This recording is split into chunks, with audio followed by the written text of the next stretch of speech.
Bonjour, c'est Isabelle Sansonetti, bienvenue sur mon podcast Injonction et Bistouri.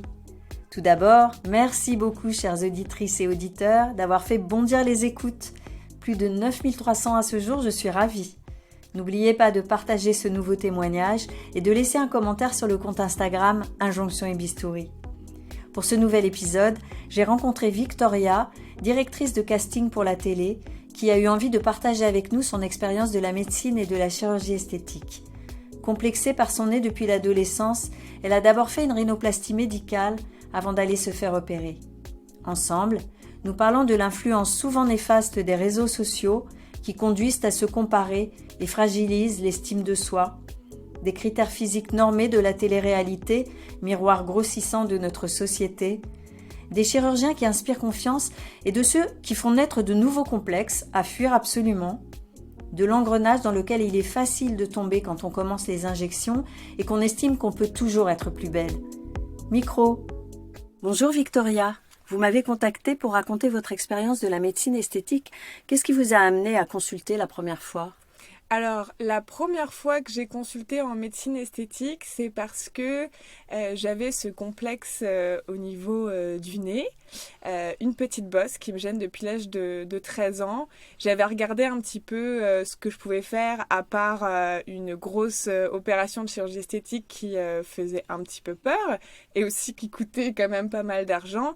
Et moi, je voulais mettre cet argent de côté pour cette opération, mais en attendant, le complexe était tellement fort que j'avais opté pour la médecine esthétique parce que j'avais vu qu'avec l'acide hyaluronique, on pouvait combler une sorte de petit creux et essayer de lisser cette bosse.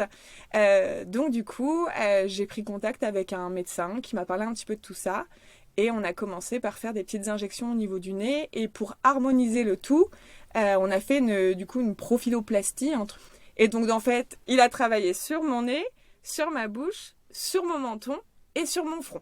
Donc, du coup, il y a eu cette première expérience. Qui ne s'est pas passée quand vous aviez 13 ans, j'imagine. Non, je n'avais pas 13 ans. Je devais avoir, je dirais 27, 28 ans à peu près. Le temps de sauter le pas. Oui. Mais bon, c'était mûrement réfléchi parce que quand on a un complexe depuis 13 ans qui nous prend la tête, où on ne peut pas se voir en photo, où on fait un gros drame dès qu'on voit son visage, où on n'arrive pas à avoir d'issue possible, on ne profite pas de soi, on n'a pas confiance en soi. Donc surtout dans un univers où ensuite il y a les réseaux sociaux qui sont apparus, où on peut se comparer. Déjà de base, on se compare entre nous, c'est comme ça. Quand il y a les réseaux sociaux qui interviennent en plus de ça, on se compare encore plus. Mais voilà, c'était un gros complexe. Il fallait que je trouve une solution parce que ça me rendait tellement malheureuse qu'il fallait que je trouve quelque chose. Donc j'ai commencé par la médecine esthétique. En fait, vous ne vous photographiez pas à l'époque parce que vous ne vouliez pas qu'on voit votre nez. Mais est-ce que vous aviez eu des réflexions ? Alors non, on m'avait jamais fait de réflexion. Il y avait juste une fois, j'étais au collège dans le bus et il y a un petit qui m'a dit avec ta tête d'oiseau, donc référence au bec. La seule réflexion que j'ai eue, c'est quand je suis sortie du ventre de ma maman et que j'avais le nez écrasé et que ma grand-mère aurait dit « Oh là là, bon bah au pire on lui refera refaire le nez ». Donc peut-être que c'est quelque chose qui est resté ancré. Mais sinon, à part ces deux réflexions, j'en ai jamais eu. Parce que le recours à la médecine ou à la chirurgie esthétique, c'est quelque chose qui se passe dans votre famille ? Non, personne n'en a jamais fait. Non. Et pourtant, je suis dans une famille de médecins. Ouais. Donc, moi, j'ai évoqué tout de suite mon complexe. Je voulais tout de suite trouver une solution. Et mes parents ont toujours refusé parce qu'ils m'ont dit qu'il faut s'accepter comme on est. C'est un des challenges de la vie. Moi, je veux bien. Jusqu'à 18 ans, j'ai demandé. Moi, j'ai travaillé depuis l'âge de 16 ans. Sauf que du coup le temps de mettre cet argent de côté parce qu'on commence à payer ses propres affaires et donc il fallait que je réunisse la somme de 4 000 €. Oui. Et dès que je réunissais cette petite enveloppe, il m'est arrivé un pépin de vie, des contrariétés, etc. Donc du coup cette cagnotte, je piochais dedans. Et moi je voulais vraiment avoir ces 4 000 € pour pouvoir le faire sans demander l'aide de mes parents parce que j'avais compris que c'était mort. Moi évidemment je me prenais en photo sous tous les angles pour pouvoir me trouver jolie, pour trouver aussi des parades entre guillemets et pour pouvoir accepter mon image. Parce que je pense qu'en fait au final je souffrais de dysmorphophobie. Et mais par contre que les autres me prennent en photo, j'étais toujours hyper déçue parce que je me regardais dans le miroir, je m'apprivoisais, j'essayais de me trouver jolie. Et dès que les autres me rejetaient, en gros, j'avais l'impression que c'était ce qu'ils voyaient. Et donc forcément, c'était très dur, mais ça me mettait vraiment dans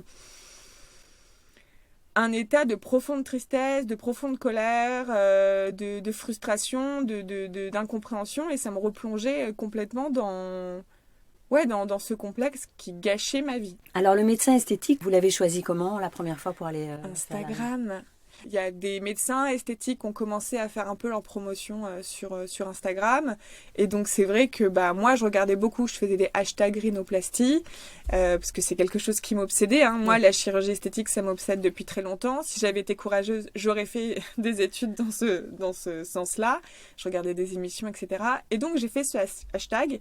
Et donc, c'est comme ça que j'ai trouvé l'option médecine esthétique. Et c'est comme ça que je suis tombée sur le profil de ce médecin. J'ai regardé tout ce qu'il a fait. Je regardais aussi ses petites stories et puis ce qu'il racontait.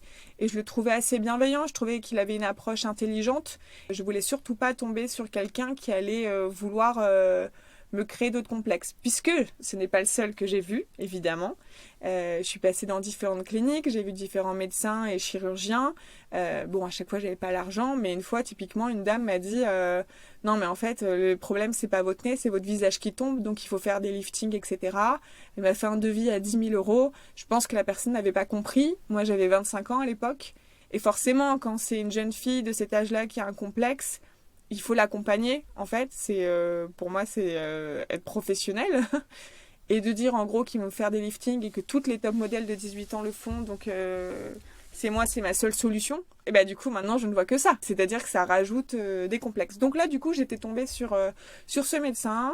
J'ai eu confiance.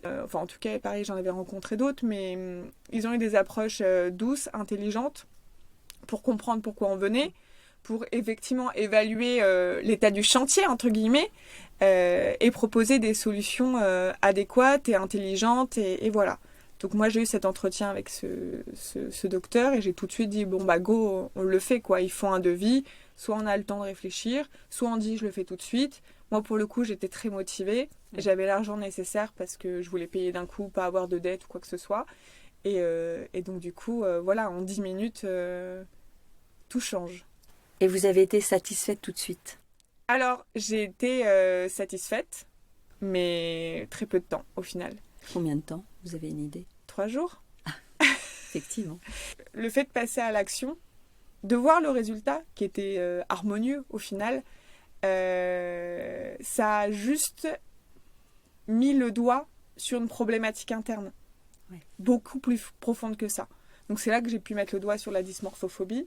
Je me rappelle avoir fait une énorme crise d'angoisse parce que je me suis dit, mais en fait, j'ai fait ça, mais rien ne change. Je me trouve pas plus jolie, je me trouve pas mieux.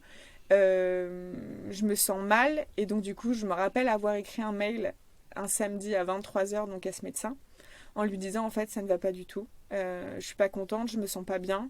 Est-ce qu'on peut se voir? Et il m'a vu en urgence le lundi matin à 8h à son bureau.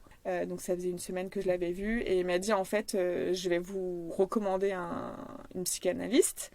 Appelez-la de ma part. Et j'ai commencé du coup un travail en psychanalyse pour travailler un petit peu ce rapport à l'image, ce rapport à soi et ce rapport à ce fameux nez et à cette tête que je décrivais de tête de poisson. On a commencé la séance comme ça et puis après on a fait 4-5 ans de travail avec cette dame. Et donc je remercie ce médecin d'avoir eu le temps de m'accompagner et de comprendre que en fait, moi je comptais pas refaire des piqûres par-dessus, mais que du coup c'était pas l'acte médical qui allait résoudre ces problématiques, mais qu'il fallait fallait creuser un peu ce souci. Donc ça veut dire que pendant 4-5 ans, vous n'avez rien fait après en médecine esthétique? Si. Et pourquoi? Ça n'a pas empêché déjà le passage à l'acte. J'ai vraiment refait mon nez. Lors d'une énième crise, en fait. Entre-temps, je n'avais pas refait d'injection ou quoi que ce soit. Il a dû se passer 2 ans où j'ai rien fait. Et à un moment, il y a eu l'ultime crise. Et puis, je fêtais mes 30 ans. Et j'ai un ami qui est venu me voir, qui connaissait ce complexe. Et il m'a dit dans l'oreille, écoute, je l'ai dit à personne. Et moi, j'ai refait mon nez. Et moi je trouvais son nez trop beau et parce que du coup je ne regarde que les nez, hein, c'est mon obsession et tout, un peu moins maintenant mais quand même, et du coup il m'a dit, si tu veux je te donne les contacts de ce chirurgien et tu viens de ma part, et voilà quoi, tu passes à autre chose, arrête de te gâcher la vie avec ça, voilà, je rentre 30 ans voilà, il faut y aller, il faut vivre, entre guillemets, et arrêter de focus sur un complexe. En tout cas, s'il y a des solutions, il faut opter pour ces solutions. Et du coup, j'ai pas tout de suite appelé le chirurgien, et je l'ai appelé au mois d'octobre. D'accord. Et je l'ai rencontré dans la foulée. Et un mois plus tard, je refaisais mon nez. D'accord, ça a tout de suite matché avec lui. Parce que parfois on dit qu'il faut en voir plusieurs, mais là vous êtes tout de suite J'en ai vu senti en plusieurs. confiance. Entre mes 20 et 30 ans, j'ai vu plusieurs chirurgiens. J'ai dû en voir 2 ou 3. Donc en fait, plus des médecins esthétiques, etc. J'ai eu le temps en fait de me faire une idée, d'être prête aussi à passer à l'acte, Ouais. passer sous le billard, sur le billard. Mais là, j'étais prête psychologiquement à le faire. J'avais fait le travail déjà en amont psychologique. Donc du coup, l'approche était complètement différente. Les attentes étaient aussi différentes. Et là, c'était juste pour me délester d'un petit poids. Voilà, pas pour changer votre vie. Non, ça allait pas changer ma vie, ça allait juste améliorer la façon que j'avais de me voir et être plus tendre avec moi-même. C'était un cadeau que je me faisais en fait. C'était revenir à qui je suis vraiment. Comment moi je me voyais en fait. Et ça a marché? Vous êtes contente de votre nez? Ça a marché, ouais, je suis très contente. Moi, je voulais pas changer mon visage, je voulais pas qu'on ne me reconnaisse plus, je voulais pas être un clone ou quoi que ce soit, parce que là, c'était il y a 4 ans, on était déjà vraiment au summum encore des visages parfaits, petit nez, grosse bouche, etc. Pommettes saillantes, ça je les ai déjà. Bon. Et donc du coup, je voulais juste qu'il touche au nez, je voulais pas qu'il touche à la pointe, parce que c'est la pointe en fait qui fait que ça change toute l'harmonie du visage. Et donc du coup, il a juste fait exactement ce que je voulais. Il avait pas eu le temps de faire de simulation pour me montrer le avant-après, donc ça veut dire que je ne fantasmais pas un nez. Il avait juste tiré un trait sur une photo. C'était tout droit, donc voilà. Mais moi, de toute manière, je m'en fichais, je voulais y aller. Dès que je suis sortie du bloc et j'avais le plâtre sur le visage, j'étais déjà satisfaite du résultat. Mais comment vous pouviez Parce que je savoir? voyais la forme.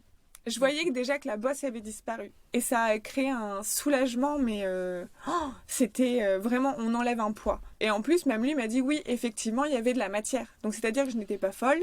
Il y avait beaucoup de choses, enfin beaucoup de choses à enlever, alors que de base, moi, depuis que j'étais adolescente, je m'étais dit, bah, on va mettre une lime dans le nez, et puis on va raboter, et puis ce sera fait en 30 minutes, et voilà. Non, il y avait un petit chantier quand même.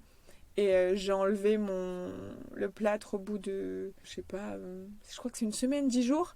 Et le nez, il est gonflé. On n'est pas encore au summum, mais j'étais déjà trop contente. Je prenais plein de photos, etc. J'étais trop contente. Je me suis sentie, libérée. En fait, j'ai retrouvé la Victoria d'avant ses 13 ans.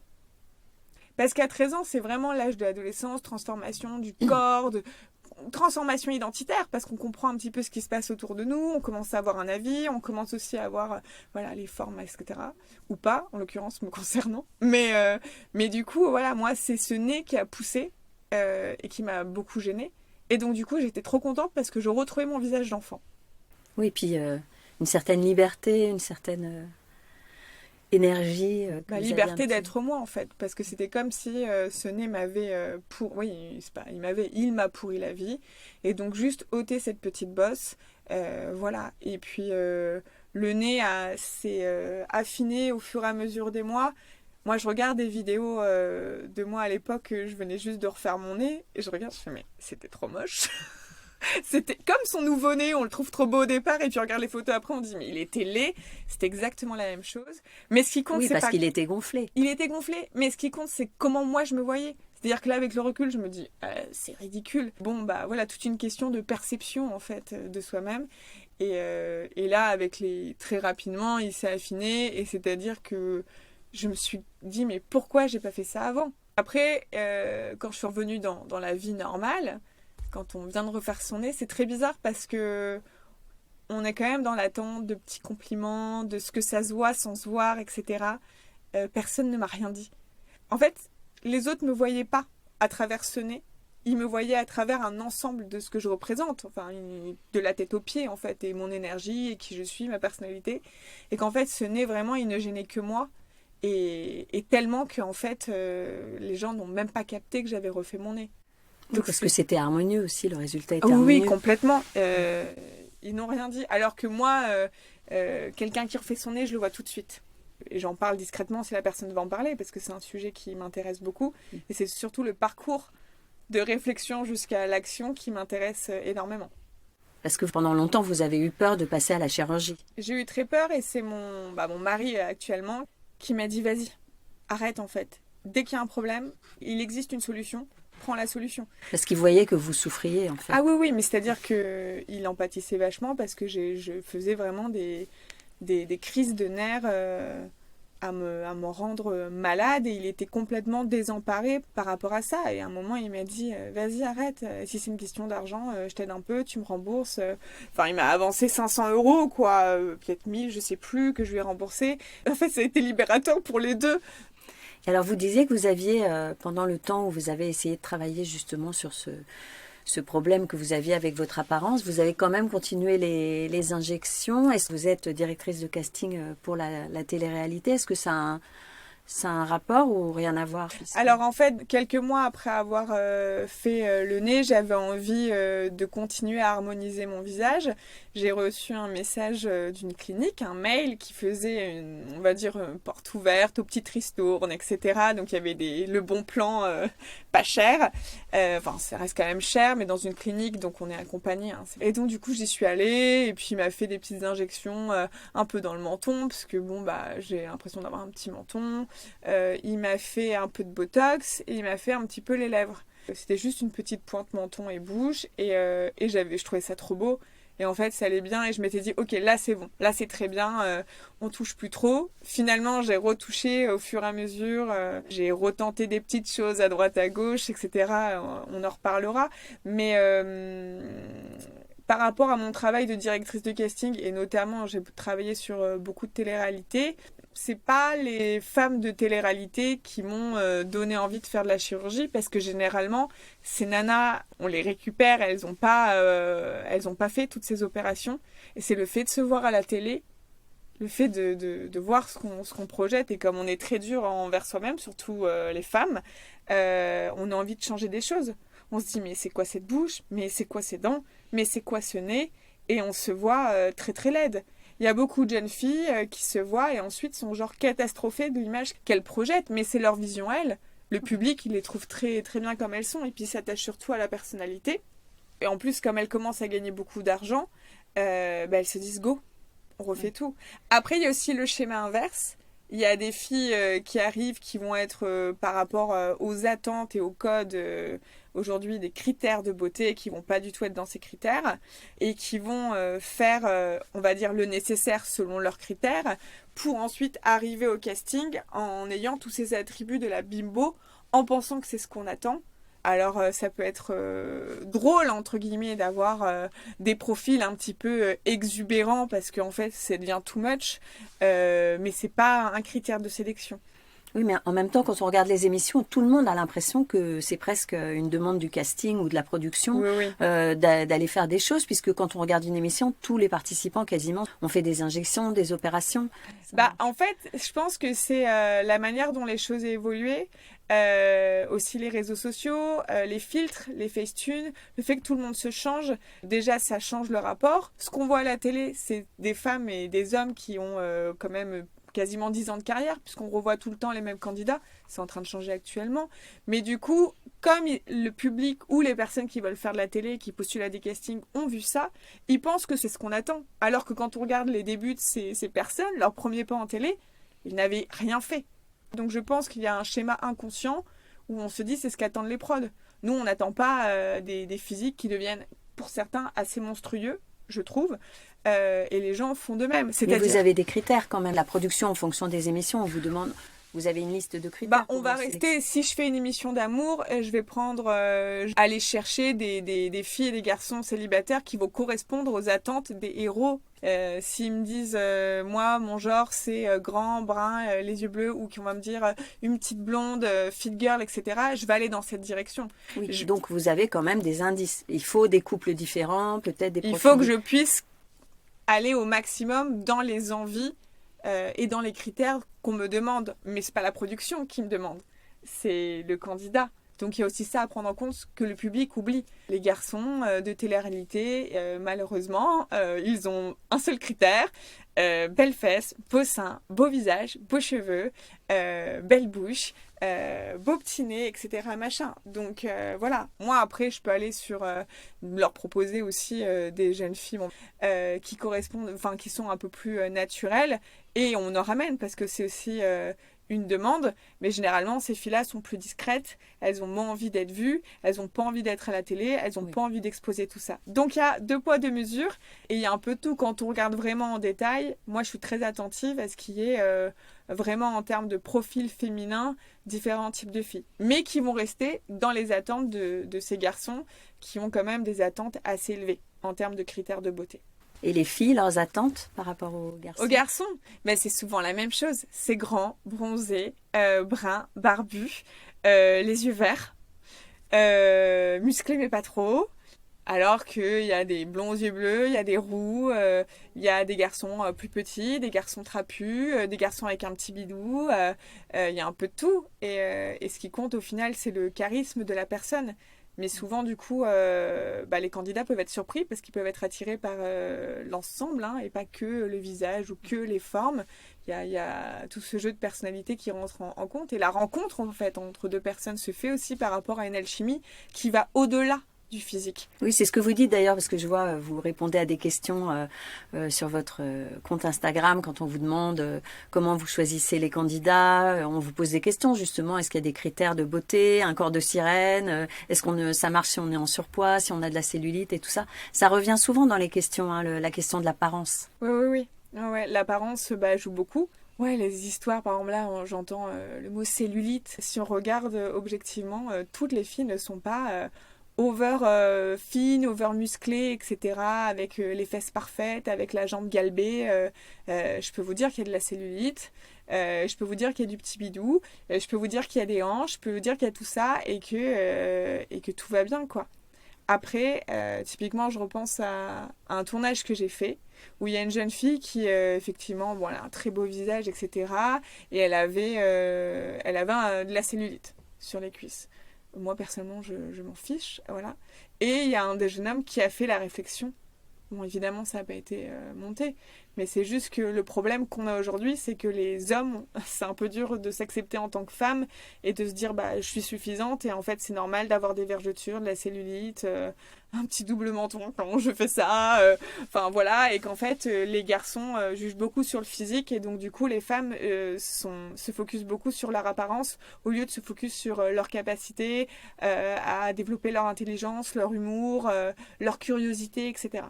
C'est ça le problème qu'on peut aussi retrouver en télé notamment. Oui, on est loin du body positivisme. Moi j'aimerais, hein. J'aimerais à chaque fois quand je regarde les émissions américaines ou en termes de physique, on mélange un peu tout le monde et c'est très bien parce que moi tout le monde peut s'identifier. Ouais. Donc voilà, quand on reprend des gens qui ont fait 10 000 télés, qui ont des critères et des exigences qui sont limite hors normes, qui veulent des mannequins Victoria's Secret, et que derrière, du coup, au fur et à mesure, ça met des injonctions dans la tête de ces jeunes filles qui se pensent pas suffisantes, pas assez. Le nombre de jeunes filles qui arrivent le jour 1 du tournage, qui ont fait des injections 3 jours avant et qui ont la bouche avec des bleus qui sont déformés, est assez impressionnant. Sachant que moi, j'explique bien aux jeunes filles, entre le jour du casting et on t'a validé, on te prend comme tu es, ne change pas, ne perds pas 10 kilos, ne change pas de coupe de cheveux, ne te refais pas le nez, ne te fais pas d'injection, parce qu'on t'a choisi pour toi. Et qu'est-ce qu'elles répondent? Ok, très bien, mais elles vont pas le faire. Elles vont dépenser beaucoup d'argent parce qu'elles veulent être au top avant le tournage. Elles vont dépenser beaucoup d'argent en termes de vêtements pour bien se montrer. Elles vont faire des injections. Elles vont perdre du poids parce qu'elles ont peur de se trouver grosses. Et voilà, alors que de base, nous, on les prend comme ça. Si elles ont été choisies, c'est qu'en fait, ça suffisait comme elles étaient. D'autant que vous regardez beaucoup les réseaux sociaux aussi pour choisir les candidats. Vous choisissez les candidats que vous savez qui auront, ou les candidates qui auront du succès. Qui peuvent plaire. En tout cas, déjà, c'est sur photo. Aujourd'hui, le nombre de fois où... ça arrive aussi pour les garçons. Où on a des gens dans le collimateur, on va dire. On va leur courir après, etc. on va prendre un peu de temps à les avoir au téléphone, etc., à les faire venir en casting. Et le jour où on les voit arriver, et parfois il y a des déceptions, donc je ne suis pas dupe sur les photos des gens. C'est pour ça que je demande systématiquement des vidéos. Parce que déjà, en plus de ça, alors certes, le physique, ça donne une première envie, on va dire une première impulsion, mais derrière, ça fait pas tout. Si j'ai une nana derrière qui finalement déjà est moins jolie, n'a pas de charisme quand elle parle, n'a rien à raconter, ça va être un peu compliqué. Parce que moi, j'ai besoin de personnes qui développent un peu, qui vont pouvoir raconter leur journée en interview, qui vont pouvoir amener un vent de fraîcheur, etc., à leur manière, ou en tout cas leur petit truc en plus, pour se distinguer et devenir un candidat à part entière et pas juste un figurant. Alors pour en revenir aux injections, vous en avez fait donc indépendamment et de votre métier et de Oui, ça n'a rien à voir. Une fois le problème du nez réglé. Et donc vous continuez et en même temps quand on s'est appelé, vous m'avez dit non mais je pense que je vais arrêter parce que finalement c'est souvent décevant. Pourquoi c'est souvent décevant? Aujourd'hui j'ai plus envie. Et puis surtout ça tient pas. Avant mon mariage là j'ai fait un petit peu de Botox. Parce qu'entre-temps, j'ai été enceinte, etc. Puis la fatigue, je viens d'avoir mes premiers cheveux blancs. Mes cheveux tombaient au niveau en haut du crâne, un début de calvitie, parce que on perd ses cheveux. Et donc je m'étais dit non, mais au moins, il faut que j'ai un visage repulpé, quoi, retendu. Donc j'ai fait des petites injections de Botox au niveau des yeux, du front, et puis la ride ici, là, entre les sourcils, je sais plus son nom. La ride du lion. La ride du lion. Et en fait, donc j'ai fait au mois de septembre. Et là, ça fait quoi? Ça fait 6 mois. Entre-temps, tout est revenu. C'est-à-dire que j'ai mes petites vagues au niveau du front, j'ai la ride du lion qui est revenue, parce que je suis très expressive, donc mon visage, il bouge beaucoup, donc voilà. Et donc je suis en mode, repayer à chaque fois 300 balles pour que ça parte au bout de 2 mois, un peu la flemme, quoi. Donc voilà, et entre-temps, j'avais fait d'autres injections, j'avais fait la jawline, donc ça part du bas des oreilles, et puis en fait, ça redessine toute la mâchoire. J'ai encore des boules. J'ai fait ça il y a 3 ans peut-être. Donc voilà, une fois pareil, je suis allée voir un médecin esthétique qui... je venais juste pour pareil, c'était avant un tournage où on allait me filmer, etc. Je voulais être jolie. Donc c'est toujours le même système. Hein. On a peur de ne pas être bien et on veut mettre tous ses atouts en avant, sachant qu'ils ne sont pas venus pour ma tête. Mais bon, bref. Et j'avais refait, je lui ai dit juste un petit peu de Botox. Parce que c'était dans 10 jours, donc voilà. Il m'a dit attends, on va te faire des injections. Il m'a fait des injections au niveau des pommettes. J'ai déjà des pommettes. Et j'ai pas osé dire non en fait. Donc c'est ça aussi le truc. Donc parfois on dit attends, faut faire ça, donc on le fait. Et à un moment il y a toute cette phase où on se trouve assez monstrueuse et on se dit mais pourquoi j'ai fait ça? Après ça s'estompe. Et en fait le temps où ça s'estompe, où on trouve ça joli, très vite il n'y a plus rien. Il n'y a plus de produit. Et plus on en fait, plus le corps est habitué au produit, donc plus le produit disparaît très vite, surtout de l'acide hyaluronique.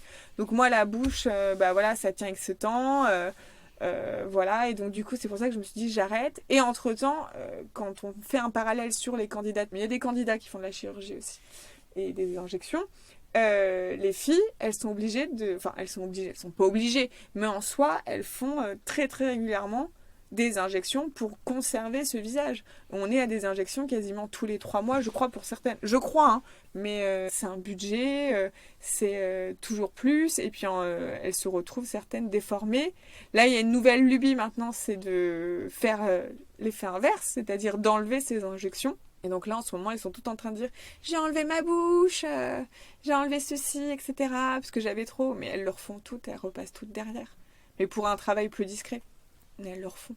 On n'est pas dupes. C'est compliqué parce que ça devient un peu une addiction. Et puis surtout, on se dit, je peux être toujours plus belle en fait. On peut toujours être plus belle et on se compare toujours à une autre. Selon certains critères de beauté. Selon certains critères de beauté. Après, quand on parle de la télé-réalité, il y a quand même beaucoup de gens qui critiquent une uniformisation des visages et des corps avec une perte de personnalité et justement d'individualité. Parce que voilà, le tout est de s'entendre sur c'est quoi la beauté. La beauté est multiple.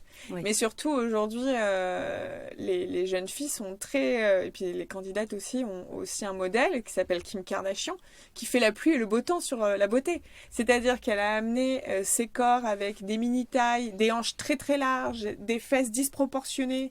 Il y a des histoires de fesses vraiment qui ont ruiné des débuts de carrière ou même qui ont failli tuer des personnes. Je pensais à une candidate qui s'appelle Luna, qui a mis sa vie en danger pour avoir un beau fessier. Enfin, ça devient hallucinant. Il y a des nanas qui viennent sur les tournages, elles ont des fesses, ça devient... c'est ridicule, en fait. Ça en devient grotesque. Et le truc qui est encore plus grotesque, c'est qu'aujourd'hui, Kim Kardashian, pour suivre un petit peu son actualité, elle est en train de ramener la mode au skinny. Donc comment on fait quand on a élargi ses hanches, quand on s'est mis une tonne de graisse et que on a tout fait pour avoir ses hanches larges, etc. machin, alors qu'en fait on revient à la mode du skinny et que du coup on va encore avoir ces problèmes où on va revenir dans... C'était quand? C'était les années 2000 où c'était anorexie. C'est assez catastrophique de voir l'influence de certaines personnalités sur les jeunes. Et donc du coup sur la télé-réalité. En fait, pour moi, la télé-réalité, c'est le théâtre d'avant, quoi. Ça met juste une loupe, une lumière sur les contradictions et les trucs un peu ridicules de notre société, quoi. Alors, vous avez raison, hein, j'ai interviewé récemment une femme chirurgien esthétique qui disait que ça y est, c'est passé la tendance des fesses et que maintenant, il y a beaucoup de toutes jeunes femmes qui repassent sur le billard quand elles ont des implants ou qui cherchent à diminuer le volume de leurs fessiers. Et c'est vrai que c'est préoccupant parce que ça veut dire que ces toutes jeunes femmes sont exposées quand même à des actes invasifs. Tout ça pour avoir leur minute de gloire à la télé. Oui, pour espérer avoir une minute de gloire, pour espérer être vu, mais tout ça, c'est juste, ça montre juste un problème assez alarmant sur comment nous on se voit, parce que c'est un problème vraiment des filles, le rapport à l'image, le rapport aux autres, comment ça se fait qu'on est pas toutes, mais beaucoup d'entre nous, trop nombreuses, et puis là c'est jeune, qu'on se soit focus autant sur ce qu'on pense représenter aux yeux du monde par notre enveloppe en fait. Et pourquoi le reste est laissé complètement de côté. Et alors, quand vous castez des jeunes femmes, vous parlez justement de la façon dont elles se voient, ce qu'elles attendent Non, on n'en parle pas. Elle n'évoque pas le sujet. Moi, je fais juste une mise en garde pour ne pas changer entre maintenant et après. Je fais des mises en garde aussi après le tournage. Et de dire aussi, on est là, il y a des psychologues, il ne faut pas hésiter à nous contacter si jamais ça ne va pas. Voilà, moi, une fois, il y a une jeune fille, elle a fait un tout petit passage. Et elle a vu son passage et elle était mortifiée. Elle m'a fait des messages. Elle était ça va pas du tout, mais c'est pas moi. Vous avez changé ma tête. Je ressemble pas à ça. Enfin, elle était vraiment en parano total. Et je lui dis est-ce que tu as besoin que je te mette en contact avec un psy? Est-ce que tu as besoin d'en parler? Elle était en toupie, quoi. Et en même temps, le problème aussi de ces jeunes, enfin maintenant un peu moins, mais c'est qu'ils associent le psy à un problème psychiatrique. Alors que c'est complètement différent. On a le droit de parler des choses. C'est comme quand on s'écoute. La voix que j'entends là, quand je vais m'écouter, c'est une voix qui sera différente parce que le chemin de la voix n'est pas pareil. Et pareil, la manière dont on se voit dans un miroir, déjà, c'est inversé. Quand on se voit en photo, pareil, c'est inversé. Et quand on se voit à la télé, c'est encore différent. Donc, c'est des angles différents, des lumières différentes. Et c'est juste ça en prendre en compte et ne pas être aussi dur avec soi et ne pas hésiter d'en parler si en fait ça devient quelque chose qui nous rend triste et malade, quoi. Ce que moi j'ai fait au final. Et je pense. Alors après, c'est pas facile si vous continuez de faire votre métier de casting où on choisit des gens quand même beaucoup sur leur apparence et par rapport à vous, peut-être que ça peut parfois bousculer la confiance que vous avez en vous. Moi, ça bouscule rien. Parce que je me mets pas à ce niveau-là. C'est comme si je n'avais pas d'enveloppe corporelle. C'est comme si je n'avais pas de sexe. C'est comme si je jugeais sur un truc. Moi, c'est aussi mes goûts. Que je vais mettre, et sachant que j'ai conscience aussi que les goûts sont éclectiques, que j'essaie de penser à tout le monde. Après, voilà, c'est ce qui va être validé en amont. Je suis pas seule à faire ces choix. Mais moi, ça ne m'atteint pas. Et surtout, moi, j'essaie de voir au maximum ce qui va dégager la personne. Alors, aujourd'hui, les critères de beauté, c'est ce qu'on voit en fait. Encore une fois, c'est juste l'étalage de ce que la société nous offre. On n'est pas tout seul. L'intégralité n'est pas responsable de tout ça. En partie, parce que du coup, on suit les codes. Mais derrière, il y a ce qui se passe aux États-Unis, il y a les réseaux sociaux, il y a aussi les filtres. Il y a beaucoup de jeunes filles aujourd'hui qui vont voir des chirurgiens, des médecins esthétiques en disant « Je veux cette tête. Je veux la même tête que quand j'ai ce filtre. » Non, en fait, c'est faux. Ça débloque la tête, ça détraque tout.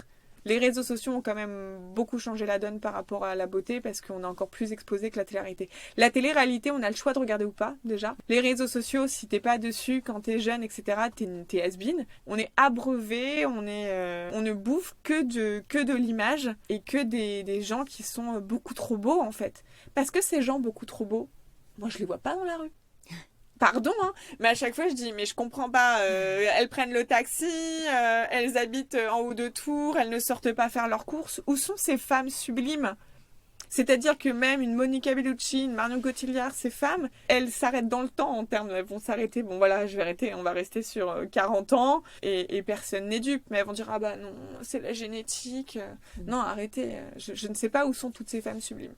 Parce qu'en vrai, dans la vraie vie, quand on les regarde, bah, comme nous, elles ont des petits trucs, elles ont une petite bedaine par moment, surtout quand on a accouché, la vie rentre en ligne de compte, il faut accepter un peu tout ça, comme on peut, hein, bien sûr, mais ça n'existe pas. La presse féminine, elle est horrible.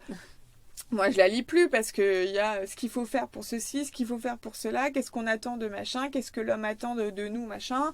Et puis on voit toutes ces femmes qui sont trop belles, qui nous donnent envie d'acheter des fringues, mais en fait, quand on les porte nous, on se trouve moche. Enfin voilà, je pense que c'est la société en général qui fait qu'aujourd'hui, les femmes sont un peu brusquées et remises en question dans leur beauté. Et en fait, la beauté prend trop de place, en fait. Et c'est pas ça qui compte, en fait. Et la beauté, elle est beaucoup plus subjective que ça. Heureusement. Heureusement, bien sûr. Donc vous êtes touchée par quel type de beauté et de personne ? Moi, je suis touchée par la personnalité, l'aura en général. J'ai besoin que la personne, soit elle me fasse rire, soit qu'elle soit hyper agaçante, ou qu'elle soit hyper touchante parce qu'elle a une sensibilité. Et donc du coup, moi, c'est à ça que je vais m'attacher.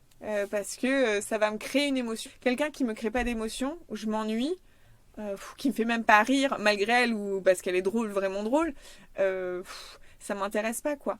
Et puis aussi, ce qui arrive souvent même dans la vraie vie, c'est que quelqu'un qui de base, un garçon ou une fille, on ne le trouve pas joli, en fait, on va être genre en mode genre, ouais, donc lui forcément c'est un 5 sur 10 ou c'est un 4 sur 10.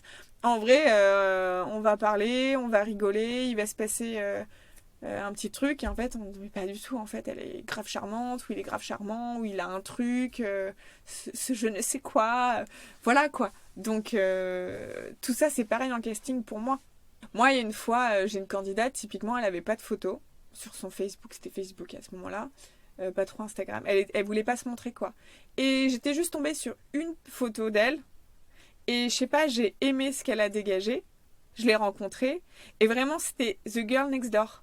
Elle avait vraiment tout, de l'héroïne contemporaine, avec son caractère, avec sa sensibilité qu'elle retenait, pas très grande, pas de poitrine, pas de forme, des dents un peu en avant, mais un sourire et une vie intérieure tellement jolie et complexe à la fois, tellement riche en soi, que du coup, ça a été un coup de cœur même pour la productrice. Donc c'est-à-dire qu'on n'en avait rien à foutre que la meuf soit mannequin, en fait, parce qu'elle ne l'était pas, clairement. Et du coup, après, derrière, elle a fait des émissions, ça a permis de changer sa vie, et voilà. Mais alors que de base, c'était vraiment la girl next door. Et les gens ont été touchés par elle. Et aujourd'hui, c'est une fille qui touche énormément de personnes par sa personnalité. Et les gens l'adorent, quoi. Alors finalement, pourquoi vous aimez tant la télé-réalité Alors moi, j'aime travailler sur ce type de programme parce que les gens qui viennent, qui postulent ou qui finissent dans l'émission, ils ont bien conscience qu'on va tourner un divertissement. Ils savent ce qui va se passer, ils savent qu'on attend d'eux qu'ils nous divertissent. On a besoin d'émotions, on a besoin de rire, de larmes, d'histoire, on a besoin d'expression, en fait. Et ces gens-là ont conscience qu'il faut avoir un peu de second degré sur soi pour participer à ce genre d'émission. Donc ils connaissent en gros les enjeux. Alors qu'il y a d'autres castings où on va caster monsieur et madame tout le monde, qui n'ont rien demandé à personne, qui n'ont pas de second degré forcément sur ce qui va se passer. Et moi, j'ai eu beaucoup de mal à travailler sur ce genre de casting où je sais que derrière, en fait, on a envie de faire le zapping à l'époque. Pour qu'être mariée pour une lune de miel, par exemple, à l'époque, moi, je l'avais très mal vécu parce que j'avais l'impression qu'on se foutait trop de la gueule des gens et qu'eux n'en avaient pas conscience. Et qu'en plus de ça, on allait dans l'intimité d'un moment enfin, trop personnel, trop intime et tout. Et je m'étais dit, purée, ces gens, ils sont tellement... Enfin, il fallait les convaincre de faire ce truc. De toute façon, il faut toujours convaincre les gens de faire une émission. C'est notre travail, comme quand on est commerciaux, quoi. C'est pareil. Ouais. Mais dans la télé-réalité, il y a quand même ce côté second degré. Et divertissement, c'est ça que viennent voir les gens. Ils s'en fichent, ils veulent voir des histoires, ils veulent voir une série du réel, quoi. C'est tout. Alors on parlait de la beauté, c'est vrai qu'on a l'impression dans cette course aux injections, aux opérations, que parfois certaines personnes cherchent une beauté, une certaine perfection. Or on sait bien, vous comme moi, que la beauté c'est tout sauf la perfection. C'est parfois des asymétries, c'est parfois des petits défauts.